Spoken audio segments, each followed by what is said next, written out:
This song came at an interesting time in my life. It was my first post-major label release.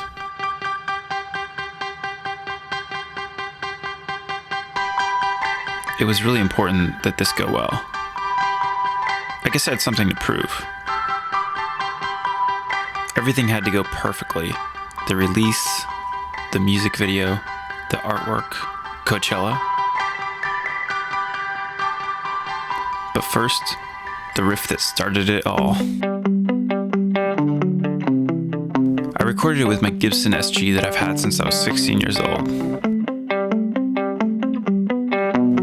A little compression, a little more compression, and a little EQ. The final version actually has a fast slapback delay that we added in the mixing stage, so that's why I don't have it here. Alright, let's move on to the drums. I wanted to keep it pretty sparse and simple. It's actually hilariously simple.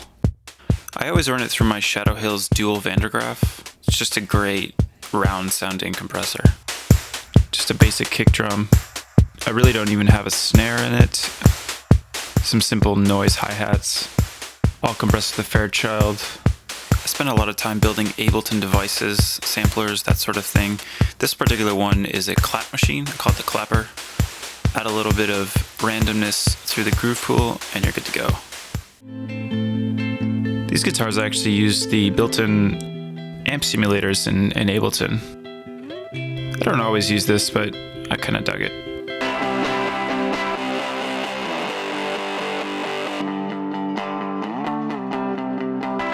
This is where the bulk of the guitar work is done. I recorded a lot of it through my Vox AC4. Very cheap, $200 amp. I just love it. It's also very good for apartment recording. I really wanted to take it up a step, so I grabbed the Fuzz Factory.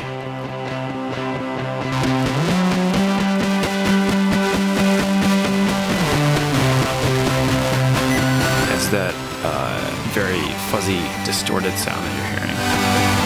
All running through my ISO-cab.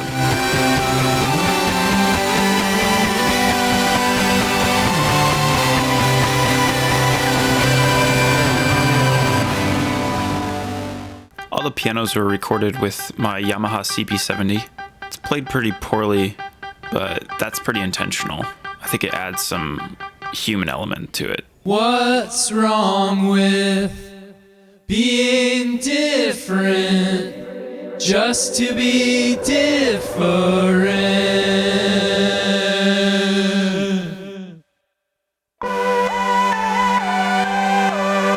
There's a good amount of synths, although not as much as I normally use. Some basic pads with the Juno. The main synth lead is done by the MS-10. Find that it cuts through most things.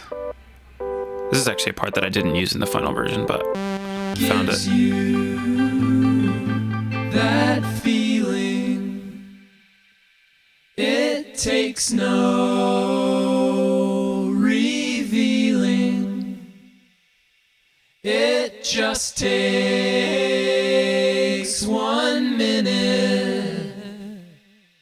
It stones you with vision.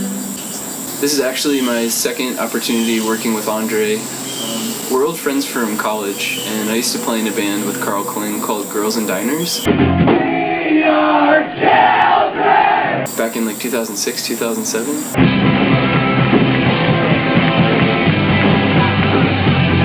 And he produced some of our first songs. This is actually the only photo I could find from that time. This is Nate and Carl in music theory class.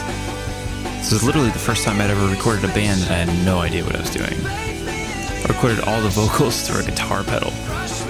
By the way, that's the same Carl Kling that wrote Repeating Motion with me. You can't go on living like this. We go way back. So he sent me the backing track online for this, and essentially I just put lyrics over it. You know, I had feelings of nostalgia, made me think about old friendships and made me reflect on the past and how I've changed, and made me think about friends out in the world doing cool stuff. So I wanted to make a song that was an encouragement for those people and other people to kind of pursue dreams and go out and explore and have adventures and, generally just a positive sentiment. We're living out the back of the car!